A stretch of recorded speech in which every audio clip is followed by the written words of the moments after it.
Bismillahirrohmanirrohim. Assalamualaikum warahmatullahi wabarakatuh. Saya Siti Nadila akan mempresentasikan hasil kegiatan diagnosa kesulitan belajar atau DKB yang terjadi pada jenjang sekolah dasar.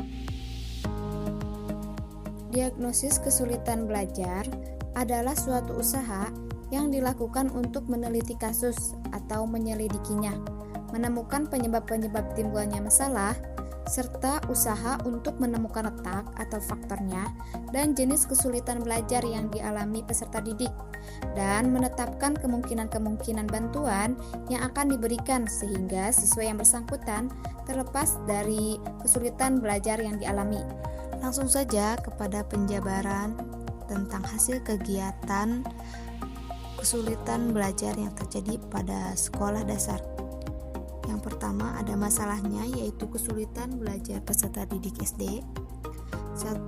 Ada tidak menyukai mata pelajarannya, sulit untuk dipahami dan banyak tugasnya.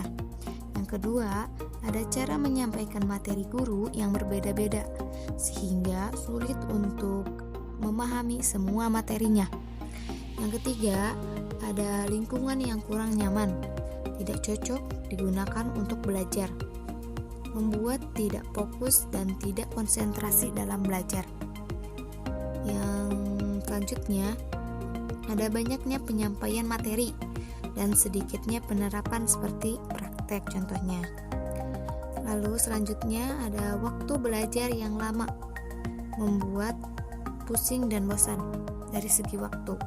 Selanjutnya ada guru yang sering tidak masuk dan hanya memberi materi dan tugas, sementara peserta didik tidak paham dengan materi seperti pada mata pelajaran matematika. Tahapan selanjutnya ada faktor-faktor yang menyebabkan kesulitan belajar peserta didik sekolah dasar. Yang pertama, ada kemalasan, rasa malas yang ada pada diri peserta didik. Yang kedua, ada metode pembelajaran yang tidak sesuai dengan materi atau bahan ajar yang akan disampaikan. Yang ketiga, ada karakter guru yang berbeda-beda. Keempat, ada lingkungan sekolah khususnya kelas yang tidak bersih.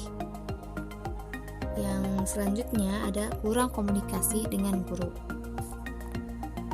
Tahapan yang terakhir yaitu solusi yang ditawarkan untuk mengatasi kesulitan belajar peserta didik sekolah dasar. Yang pertama, ada ketika guru tidak masuk dan memberikan materi, adik-adik diperbolehkan untuk berdiskusi, dan yang paham boleh menerangkan di depan kelas kepada teman-temannya. Nah, saling membantu dengan berdiskusi. Yang kedua, ada bertanya kepada guru atau teman apabila terdapat materi yang kurang dipahami. Selanjutnya, ada harus selalu berkomunikasi dan dekat dengan guru agar materi yang disampaikannya dapat dipahami karena ketidakcanggungan. Nah, harus berani bisa bertanya kepada guru apabila ada materi yang kurang dipahami. Selanjutnya, ada mengamalkan ilmu-ilmu yang peserta didik dapatkan, seperti membaginya dengan teman agar ilmu tersebut tidak cepat lupa. Nah, dengan mengamalkannya seperti ke adik atau ke teman-teman agar ilmu tersebut tidak cepat lupa dalam ingatan. Selanjutnya, ada ketika memiliki tugas yang menumpuk, adik-adik diperbolehkan untuk berdiskusi dengan teman. Akan tetapi tidak untuk seterusnya, hanya kalau tugas yang diberikan guru cukup sulit dan tidak diperkenankan berdiskusi ketika ujian. Nah, ketika berdiskusi untuk suatu materi yang kurang dipahami itu diperbolehkan. Akan tetapi ketika ujian itu tidak diperbolehkan. Selanjutnya, ada setiap dari adik-adik pasti memiliki potensi yang berbeda-beda, kemampuan yang berbeda ya.